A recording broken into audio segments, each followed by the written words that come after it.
Hey guys, that's your commander today in Raid Shadow Legends. Welcome to the video, guys. I am glad to have you all here. How you doing? How you living? Hopefully well. If not, send some positive vibes, some love your way today if you need it. Today is going to be a very exciting video. First of all, I'm on the mini account Vexthal, so excited about that. But what I'm more excited about is I did something that, again, I should really never do. I should really never pull any shards off air. Shame. I pulled an absolute game changer, and that is not hyperbole, ladies and gentlemen. That is the truth. You guys know I've been salivating over this champion since the day he was added to the game. I made my first video on this dude when I got him on my main account, you know, I don't know, 7-8 months ago or whatever. We didn't do a full guide on him, so I'm going to show you today. We're going to do a full guide today, guys. But let me just tell you, man, I am in love. I'm going to say it right now. I apologize to Dark Elhain and to Ugo and all my faves, but I have a brand new favorite epic champion in the game, and it is my man Tagoar! Look at me now. Oh. Is that your guy? Yes! I love this dude, man. I have him at level 50. I'm going to show you me rocking him at level 50. At the end of the video, by the way, I have him fully blessinged out or whatever. Fully blessinged out. That doesn't really come off the tongue, does it, guys? I have him fully awakened. There we go. On my main account, I'm going to show you him as well because he can, that build can dish out some serious damage on top of one of the better healers out there, on top of one of the best revivers out there in the game. Today, I hope to prove that to you guys. Now, listen, even though I've touched on this champion before, I've been getting so many comments asking for Tagoar guides. We get Wade, day one, requesting a Tagoar build, requesting an ultimate guide of Nethril, Lugan, Ugo, and Tagoar. And then we have still waiting on Oda Chat. Okay, I can do that. And Tagoar, the two I'm wanting to take to 6-star. Would they be beneficial? Venom G, yes, dude. Yes, Venom G again. Steven says, please do Tagoar, as you pointed out, he's awesome. I would also love to know if I'm maximizing his amazing potential in all areas. Venom G, Venom G, Venom G, Venom G, Venom. Bear. A few requests. He wants to see Logan, Whirlum, Seeker, Painkeeper, just to name a few. Of course, he wants Tagoar as well, just like everybody does. And why wouldn't you? This guy's a monster. Again, did I say this yet? I'm so old, I forget what I said 2 seconds ago. Although, I'm 60 digits, no big deal. I have this side tangent. I saw a documentary. It's a few years old. I can't find it anywhere now, but I had it recorded. Who records things nowadays? Anyway, it's called like Mind Games or something like that. It's about people who like have these memory Olympics or whatever. They memorize the craziest stuff. Then they use the memory palace technique. You can Google it, right? So I decided I want to try to memorize something because my memory's not that great. I forgot what I even told you guys already, right? So what I did is I'm trying to memorize pi, like the number, as many digits as I possibly can. I am proud to say that I am 60 digits. 60 digits of pi memorized. I could do it right now, but then everybody would be like, you're looking at the computer, Ash. You wouldn't be able to verify it. And that would be really boring too. Anyway, so I have no idea why I told you guys that. I think it's because I forgot if I mentioned that Tagoar on this account is only level 50 and he's still a game changer. That's what I wanted to say. Anyway, guys, he is an epic support champion. He's an orc on the A1, the magic stick. Cue the 50 cent. Attacks one enemy 2 times. We placed a big version of the increased defense for 2 turns on the ally with the lowest current HP. It's a great A1 ability. That's a great one. Because who needs the increased defense the most? Well, I guess the reviver, you know, to stay alive, but also the squishiest champion on the team. And he's got that covered. On his A2, Charge Can't. Oh, Charge Can. Wow, you really have that much faith in me? Attacks all enemies on a 3-turn cooldown when booked. I just got him booked out, and I did something you should never ever do. I don't even know why I'm admitting this, but I was 1 book short on Charge Can't, and all I had was like 3 legendary skill tones on my whole account, and I used one. That's how good this champion is. Anyway, attacks all enemies, increase speed on all allies, and then heals all allies by 15% of this champion's max HP. Excuse me, I get choked up apparently when I talk about pi and Charge Can't. This heal might not sound like much, but it's based on his max HP, and I don't know what it is about this dude. Just a lot of these A2s, but he heals like a champ. I mean, he is a champ. He's got increased speed too. He's a beast. On his rise and fight, it's an AoE revival on a 5-turn cooldown. 30% HP. You also get a shield equal to 20% of this champion's max HP. And then Aid the Feeble. Do not overlook this passive. Longtime viewers, you already know how valuable these passives are, man. Decrease the damage received by all allies at 50% HP or less by 10%. Dude, you don't find that kind of passive on epic champions. You really don't. So what is this guy doing? HP in all battles. He's bringing you HP in all battles aura, great aura. He's bringing you an Aid the Feeble passive, which mitigates damage when they need it the most. He's bringing you increased defense to whoever needs it the most. He's bringing you an AoE revival on a 5-turn cooldown with a nice girthy shield, right? He's bringing you an AoE attack. He's bringing you increased speed, and he's bringing you a great heal. Dude, I'll tell you what, man, this guy is amazing, amazing. I ranked him as a top 5 champion in the game when I did my top 20 champions tier list, and I would say surprisingly or not surprisingly, nobody complained about it. I thought that I was, sometimes with newer champions, you go out there and you're like, dude, they're really, really strong or they're super OP. Some people are like, dude, you're overreacting or whatever, or they haven't had a chance to actually get the champion themselves and they haven't experienced the wonder that is Tagoar. But I feel the same way about Kemptem, excuse me. I think that those champions are just insanely good. Anyway, back to Tagoar. As I mentioned, he's only level 50, man. I have no chickens and I have no food. And boy, I don't want a campaign farm to...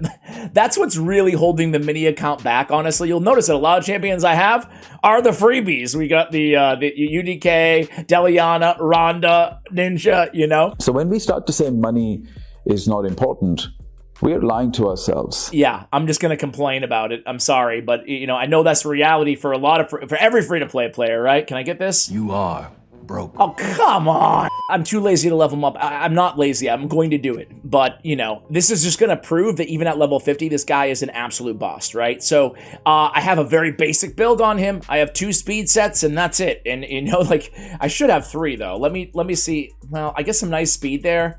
But really, I ought to, you know what? I would replace the weapon if I had any silver! Okay, you have no money. No. What do we have on him? We went for speed and HP, guys. Again, that heal and the shield on the revive, both predicated on his HP. So we get 42k, which isn't bad for level 50, right? And then we have as much speed as we could get on him, which is 199.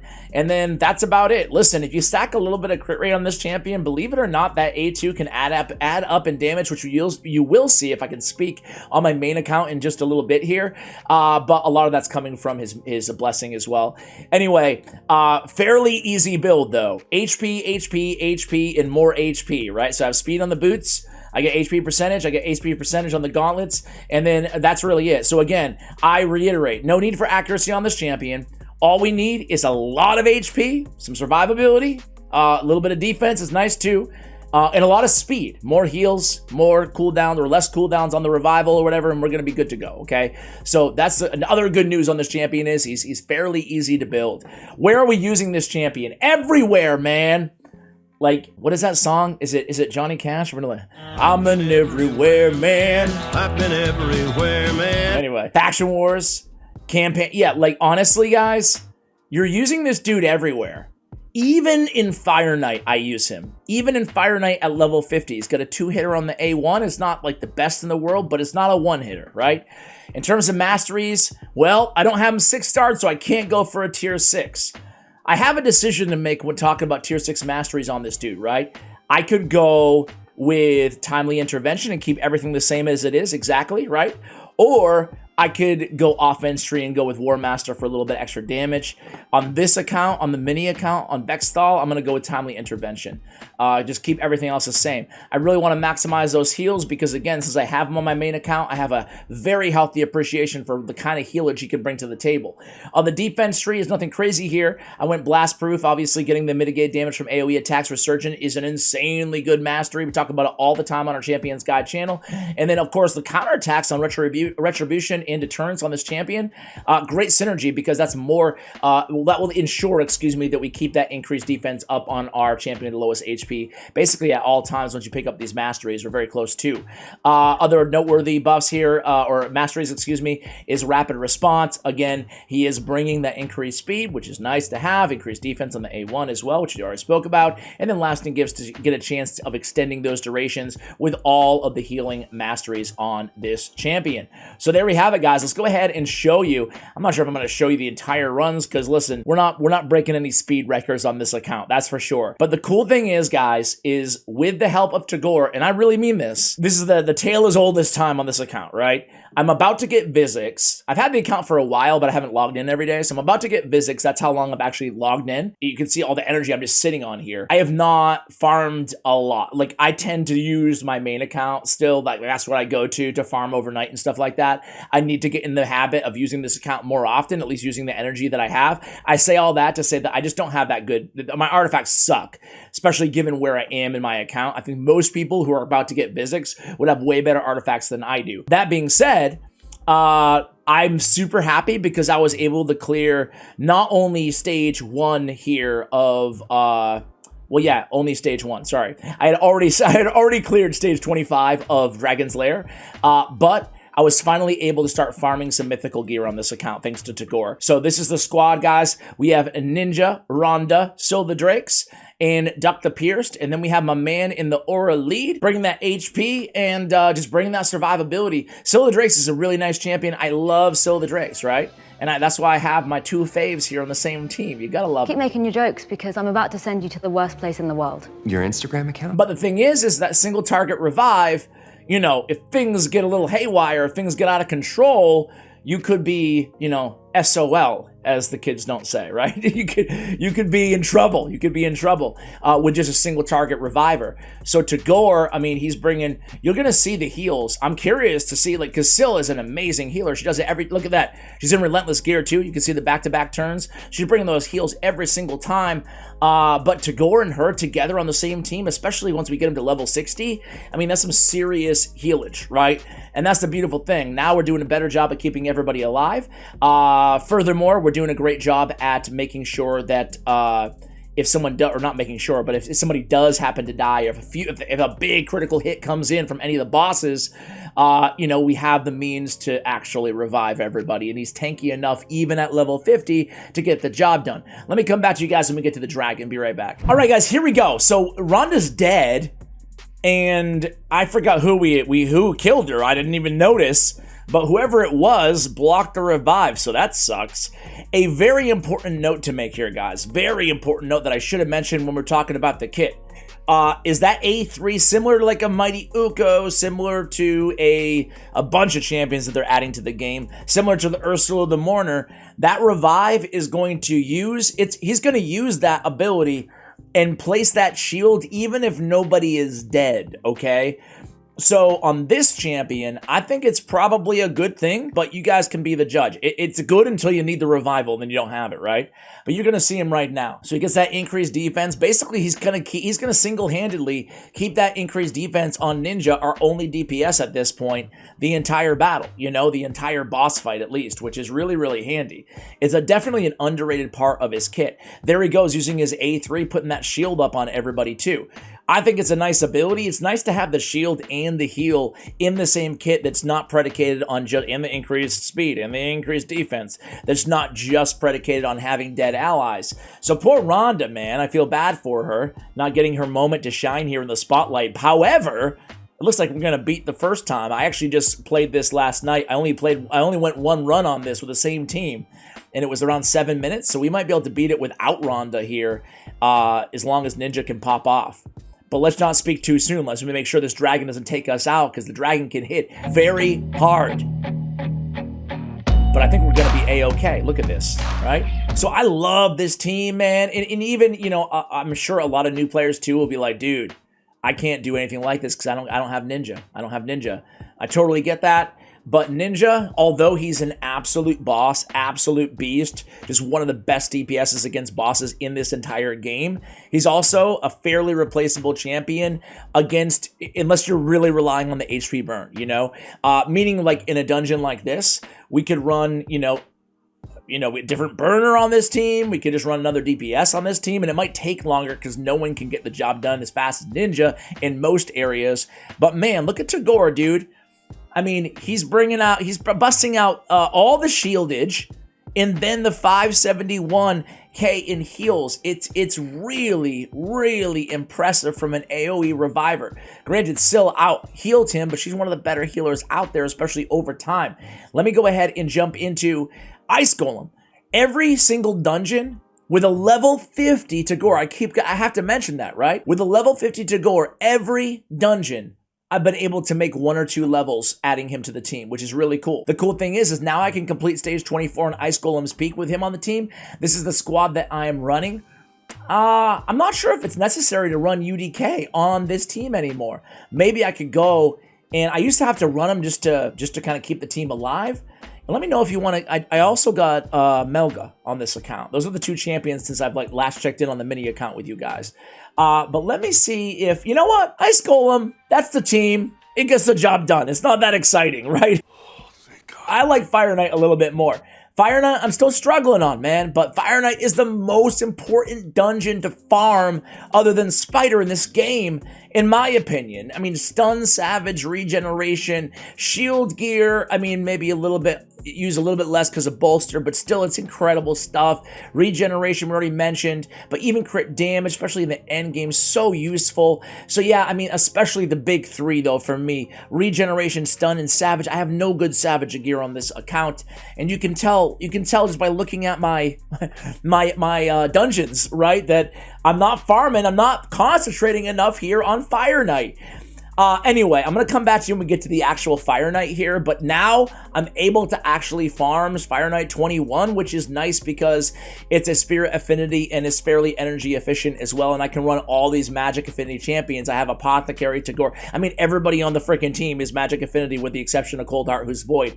So let me come back to you guys when we get to the Fire Knight. Be right back. All right, guys, here we are. It took us 5 minutes, but we got to the Fire Knight, guys. We got to the Fire Knight.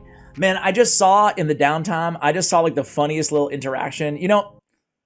I wasn't sure if I wanted to make a video out of it, and maybe I will. You know what? We're 20 minutes into this video, minus whatever I'm going to cut out. Only the true viewers, only the real OGs, the real cool people are still watching this late into the video. Most of the viewers probably tuned out after 2 seconds. They're like, okay, what champion changed his account? All right, whatever, dislike, bye. But check this out, guys. I saw this on Reddit. The title of the post, as we go through here, you'll see Tagoar just basically doing his thing with the increased speed on everybody, the nice shield. And then that shield we really need in Fire Knight, man. We really need to keep Squishy Rhonda, and her friend Squishy Coldheart alive. Granted, sure, we can revive them, but there's no Syl the Drakes on this team to save us, right? We need to make sure that they're alive to actually get their shots in on this shield, right? Or it's going to add quite a bit of time. Anyway, check this out, guys. Some of you guys will get a kick out of this. Who's your favorite bad champion? I'm not going to share all the responses because I think I might want to make a video out of this thread. But dude, I saw this at the end, and I thought it was hilarious. This guy, Medjil, he goes, Battle Khazar for sure. He's useful in so many parts of the game. Who's your favorite bad champion? Who's your favorite bad champion? And then this guy, Sudden Lunch, he fell for it. No one thinks he's a bad champion. And then Medjil says, what do you mean, question mark? Bad is right in his name. Come on, that's so corny, and I love it.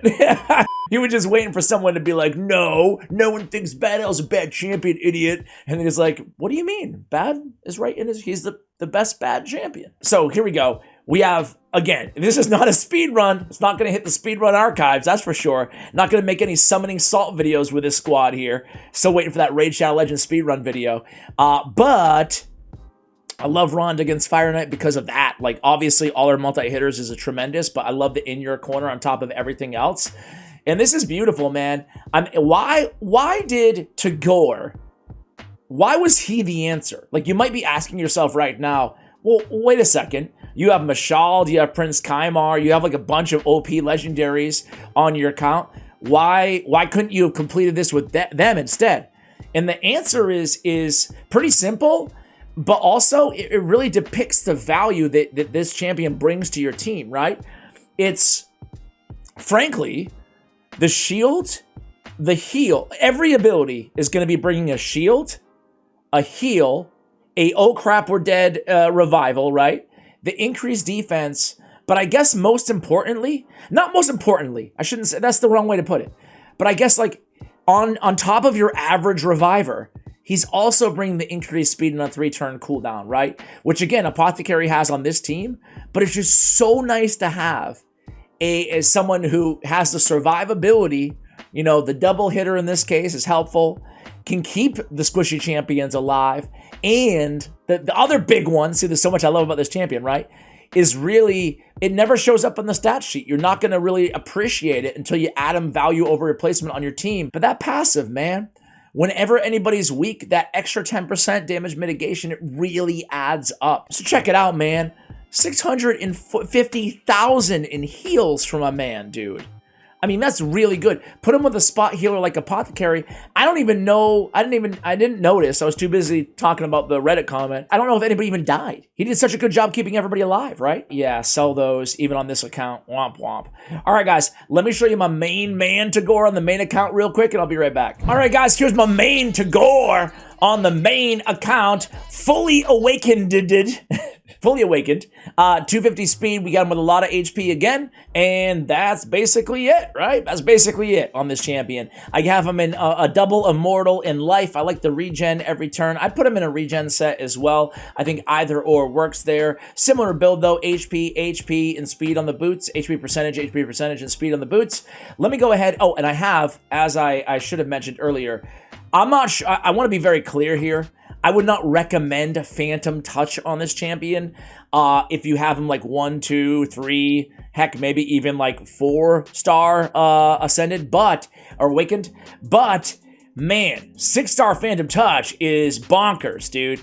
100% chance of inflicting bonus damage, 35% chance of inflicting a second instant of bonus damage. Plus, he's getting the 7 speed and the attack. Oh, the attack doesn't really matter that much, but the HP as well. I put Phantom Touch on him just to see what would happen, like out of just curiosity. Blessing is what I would normally go with, probably. Let me just cover that first for the masses here. I'm thinking like Grim Resolve is probably going to be what I would go with. It really depends, right? As is always the case. Commanding Presence, I like to have one on my team. So, you know, strengthening my team's aura by 35% would be really, really good. And getting the extra HP would also make a lot of sense. So I could easily go Commanding Presence, especially if I didn't have anybody with Intimidating Presence on the team already, or Commanding Presence. I think the Dark Resolve is just incredible. We got a chance at blocking debuffs, no cooldown, get the speed, the extra HP as well there. So I'm a big fan of Dark Resolve. Did I call it Grim Resolve? Oops, is that an ability somewhere? Either way, masteries on this. I do have War Master. I came down with the healing masteries as well. Let me go ahead. I'm not going to show you the entire run because it's pretty boring. This is Doom Tower Secret Room 1 on this new rotation here. But I do want to show you how much this dude can heal and how much damage you can put out with a 6-star Phantom Touch as well. So let me go ahead and run this team. Listen, it's not the fastest team in the world because it's Epic Champions only, and I could run like Seer and Mausoleum Mage and just do a Seer activation squad, but it's pretty dang fast considering it's a non-Seer team. So what I'm going to do, guys, is, again, I'll just let him go in there with a nuke or two. A nuke or two. He doesn't have any crit rate either, so all his damage is coming from War Master and Phantom Touch, which really does add up. But I'm going to come back to you guys at the end of this run. I just want to take a look at his heal and his damage stats. Be right back. All right, guys, here we go. Almost done. Let's see what we can do here. I have Ugo built as a super healer as well, just FYI. So again, 400k, 173, which again isn't bad for a reviver, right? For a reviver, and all that damage isn't coming from any crit rate or anything like that. It is coming from obviously all of those Phantom Touches in War Masters. So guys, that's gonna do it. I love this champion. He is so good. If you get him, I mean, unless you're already sitting on, you know, revivers and revivers on revivers, right? He is really a special champion. Again, for me personally, he's one of the better epics inside the entire game, one of the better support champions out there that you can look for. There's not that many AoE revivers in the game in terms of epic champions, and he's up there in terms of not just the revive. Obviously, it's not the best revive in the world, but all the other utility that we talked about that he's bringing to your teams, and he's fairly easy to build as well. Guys, thank you so much for watching, and as always, take care, guys.